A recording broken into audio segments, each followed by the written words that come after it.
Thank you so much for tuning in. Please, after reading the caption of the broadcast, kindly read the description as well. Then like it, share it, invite your friends, invite your not so friendly friends, and tell them all that Mayegu today, Mayegu is live. So thank you so much for joining me. So tonight, we are digging into many things, starting with Tinubu's commissioning of 5 or 6 kilometers of road to Dangote's refinery, as well as the Lekki Deep Sea Port. So the story behind all of that, I will share with us tonight. And the occasion, at the occasion, who said what, when, all right? And after that, we are also going to touch the sad story of a farmer from Adamawa, Sunday Jackson, a man that defended himself against a Fulani attacker 10 years ago. And just about 3 months ago, right, the Supreme Court of Nigeria confirmed is, or should I say affirmed, is sentencing, which means he is now waiting for the hangman's noose, except something is done. Remember? So somebody takes us back that memory lane again, because, you know, so many things happening at the same time, all at once, that you can barely keep up. We can barely keep up. So it is Barrister Uzekume who decided to take the Supreme Court to the public court. So we're going to touch that this evening, a bit of a throwback on that. And also the CDS, Christopher Musa, Chief of Defense Staff of Nigeria, was recently at a gathering where he delivered a speech. And in that speech, he was more or less like agonizing, right, at how Nigerians are not patriotic. They do not seem to love their country. And he decided to remind you all that if Nigeria fail, there is no country that can take you all. So we're touching that tonight, and a few other stories as well, you know. So the starter is that Dangote Refinery, right, held a ceremony today. Number one, to celebrate their, you know, success in business. It's more or less like the gathering of, the capitalists, the politicians, the crony capitalists, and the rest of them, right? However, Bill Gates was there. Tinubu was there too. So it was there to commission the paved road, right, to Dangote's refinery, as well as this new one, Lekki Deep Sea Port. But the story behind that is that in 2019, Buhari signed an executive order which granted a tax break to Dangote, not just him, but Dangote and others. And what does that mean? It simply means that instead of Dangote businesses to pay taxes to Nigeria, federal government too, not that of Lagos, so it's the federal, right? So the federal government, right, he used his own resources, or even that tax, to construct a public road. So in 2019, Dangote got a tax break of 309 billion naira. So the value of that today is probably over 3 trillion naira. If you have to, because the cost of the cost of the project at that time can be compared to what it is now. Okay, so I'm just doing the scale of preference and weighted the column. Anyway, Dangote was expected then to construct, hang on, I have the names of the roads here. So it was expected, right, to construct about 304 40 kilometers of roads for that money. So 5 roads to be precise. So one of them, right, is this Lekki Deep Free Trade Zone, Lekki Deep Sea Port, and the future Lekki airports, international airports, Dangote refineries. So instead of the government to come and do it, so Dangote would do that. But there are other 5 roads. Okay, let me list them. Okay. So you have Bama to Banki in Borno State, which was valued at 51.02 billion naira. You know, so it was it is a 49.1 kilometer road. Okay, so then you have Gamboru Ngala, which is 49.58 kilometers. It was expected to cost 55.5 billion naira then, right? So it was supposed to also construct the Nnamdi Azikiwe road, popularly known as a Western Bypass in Kaduna, 21.48 kilometers, which, you know, they said that from Command Junction to Kawu, and was expected to cost 37.5 billion naira.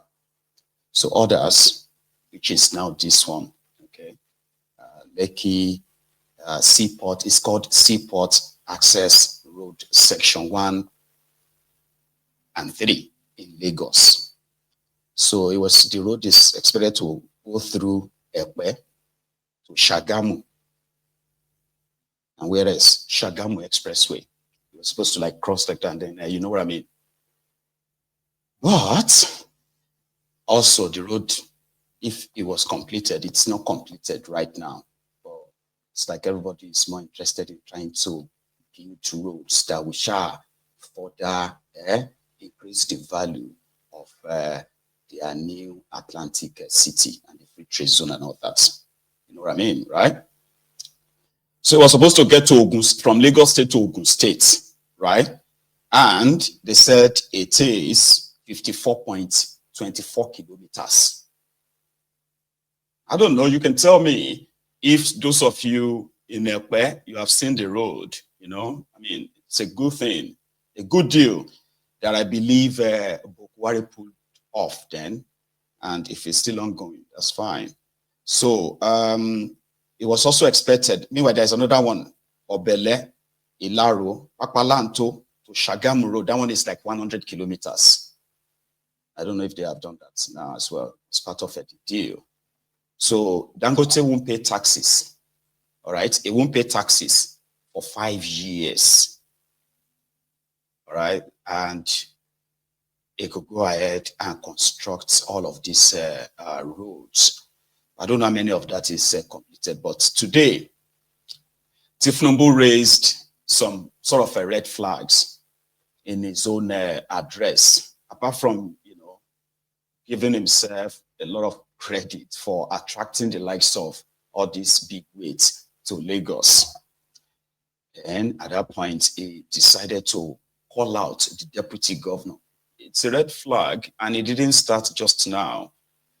It is believed, for those who have been observing, you know, everything happening in the last 1 week since Tinubu arrived at Lagos, that somehow it seemed, right, Tinubu is trying to cover whatever, you know, rift between them, that is Sanwoiku and Tinubu.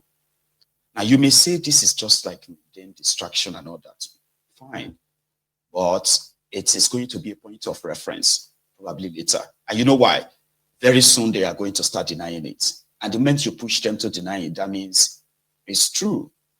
And if that should be the case, right, there may be more trouble in the paradise. And I, as someone who, I don't know, you know, I am like somebody who monitors weather. For example, now, let's say there is going to be a solar eclipse, for example, you know, or maybe I am somebody who is like tracking solar eclipse, tracking tornadoes, and I have to travel all over the world trying to document places where tornadoes, I'll use the tornadoes now, right? So places where you know that there are tornadoes where I can document. So that's somebody like me. And that's what I do when it comes to political happenings, because there are always pointers there. So from those pointers, from those factors, you can easily sit back and project, which some will say predict what's going to happen. So let me tell you why I am sharing this with you now, all right, at this stage. It's the fact that I have studied this Nigeria so well that I can be awarded an expert license. And I'll tell you, the entire system does not exist in isolation. You know what I mean? Like, it's not like everything happening, all this nonsense, all this criminality associated with these roads, right? That has sort of brought Nigeria to this failed state, right? It's not like they are happening in isolation or something that a lot of people are pretty much not sure or aware. There are so many enablers. Nigerians enabled it. And that is because people love their own criminals differently. It's more or less like if yours is there, you can pretend that it's not bad. It's not good, but it's not bad. All you have to do is to say they have been like worse or bad before him. And for every regime that exists or establishment put together in that place, right, they always have their own support base, enabling them for so many reasons. And because of all these attachments, it does make it so easier for these roads to last this long, despite the fact that their victims includes their own friends and supporters, supposed supporters. So in my own research and years of experience, I have discovered that this Nigeria or Nigerians, right, who have been so divided, we never have enough sort of like a unison. When I mean unison, it doesn't mean that you agree on everything, but you agree on one thing and say, you know what, people responsible for all of this that we are going through this contraption, we must end it and chart a different course. So people can really agree. So what's going to then happen? The system have to like self-destruct. It's like pressing the self-destruct button. And what is self-destruct button in politics or in the game of power? It simply means you are going to get to a stage, first you start with the ambition to kind of like, crush, conquer everybody and, take power. Then finally you get the power. They get the power. Then they want to consolidate the power. In the process of consolidating the power, they will begin to experiment the character of like godlike character. Like they will be saying things that must happen in 5 years, that will happen in 2 years, that will happen in 10 years. A mortar making such, here you get. So, and they will be doing so, right? So the never seen before, the most kind of like horrible downgrading of the people that you can ever imagine. So how can such people then be defeated? You can't defeat them. They will need to defeat themselves. They will get to a stage where they will be like, nobody can defeat them. And in that process, at the height of that, as they ascend, they will start descending by destroying themselves from within. Little crack here, little crack there. It's just unfortunate that even when they are at the brim of total collapse, the citizens are not educated enough or, united enough to crush them fully. Rather, the citizens would be willing and happy to get themselves re-enslaved by another set of career criminals, unfortunately. But you see, on Mayegun's diary political, what I do most is that I don't know you. I don't know where you belong. I don't know how you see this from what angle, perspective, or whatever. There's something I do know, and that is, no matter who you are, right? If you think it's very, very deep, you realize that whether you are supporting them or you are opposing them, we all have something in common. We are all victims of a failed country. And these guys are not saying it that way, right? A system where career criminals have looted not just the present, including the future, and they are praising themselves. So when you see a chance that they are beginning to show the symptoms of that crack, it is not to celebrate, it is to note. So back to the red flag. One, he sent like a subtle message, two subtle messages. The first one, Sanwoiku has been missing. I mean, everybody knows that Sanwoiku used to be Tinubu's babysitter or Kiara. Maybe that was because before now. Anyway, nevertheless, all of this, have commissioning, celebration here and there, right? They're happening in Lagos. And Sanwoiku is the host governor.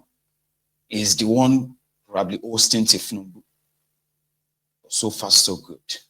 He has been mostly skimmed out. And wherever he showed up, he appeared mostly like somebody who is uninvited.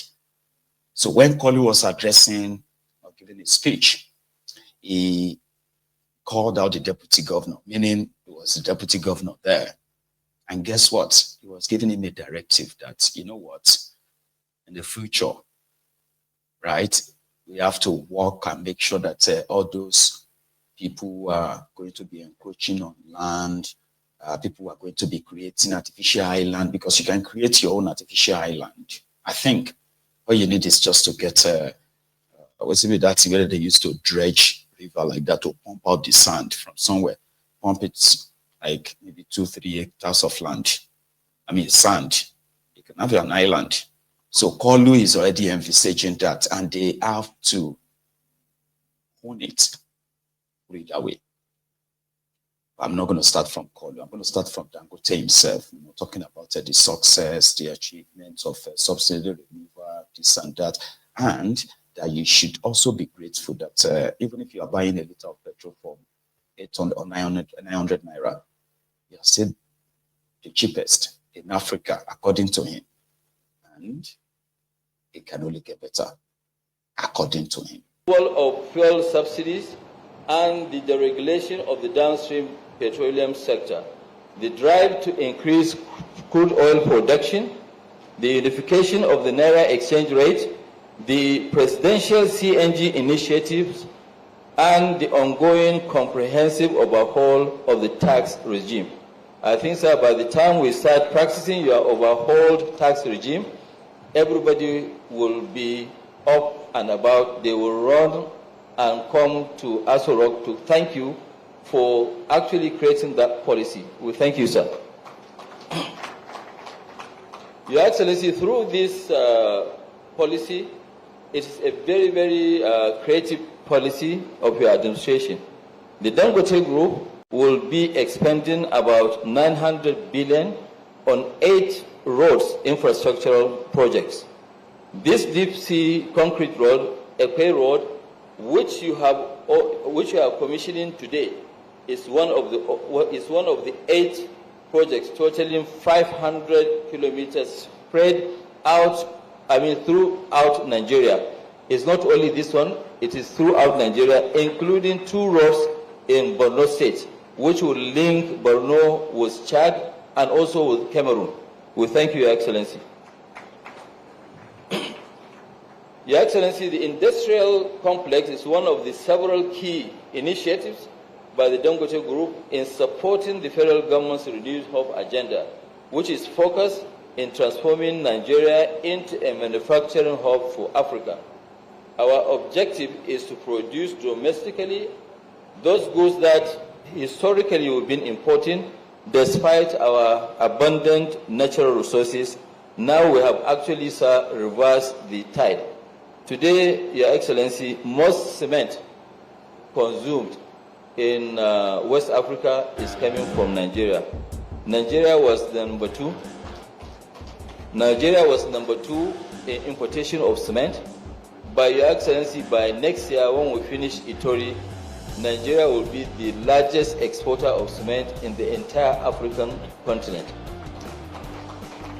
Your Excellency, the refinery offers tremendous